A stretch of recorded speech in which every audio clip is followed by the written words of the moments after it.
Welcome to Happy Hour, brought to you by Best Damn Bookkeeping. So it's all people that are like fine with killing deer and stuff.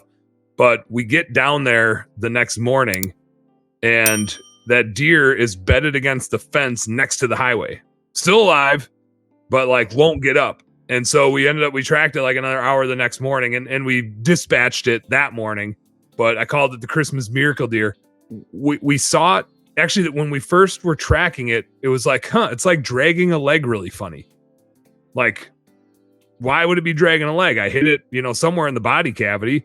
I don't know why it's dragging a leg. So my dad and I were, half drunk arguing about why it would be dragging a leg. When we found it, we saw its back leg was doing this, like just hanging out. And I was like, super weird. Like, I wonder if the coyotes ran it. Like, there were coyote tracks on its blood trail. So I'm just like, man, I wonder if the coyote tracks tracked it down or what happened, right? If it slipped and broke its leg, I don't know. When we finally got it, found out my arrow hit it in the kneecap. Oh, gee. Yeah, my arrow. I don't know how it possibly could have happened. That's 3 feet away from where I was aiming. It was its back leg.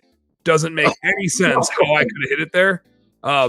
Like for example, like a softball at 30 yards, I will hit a softball at 30 yards probably 9 out of 10 times. So it's like how an arrow gets 3 feet away. I was trying to figure it out. I couldn't replicate it at all. Unless like your string hits your sleeve, or my other thought was maybe when I pulled back, my arrow wasn't actually on my rest. It might've been just sitting on like the bridge of my bow and wasn't up on my rest. Cause I have a rest, like a drop way it's called. So it lifts your arrow up and then when you let go, it drops and your arrow is like free flying then instead of riding on something. And so maybe it just was never on there. And if it's like down to the left, maybe that's how it went 3 feet down to the left. But I call it my Christmas miracle deer because it should have been just a clean miss. But instead I freaking kneecapped the darn and thank God we were able to find it and, put it out of its misery. Cause it's stuff like that where you just feel awful. It's like the worst part of hunting.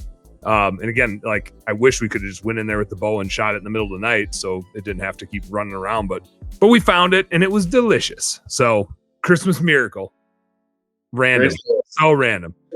So every once in a while I get one on Christmas Eve. Nancy Kerrigan deer, you kneecapped her.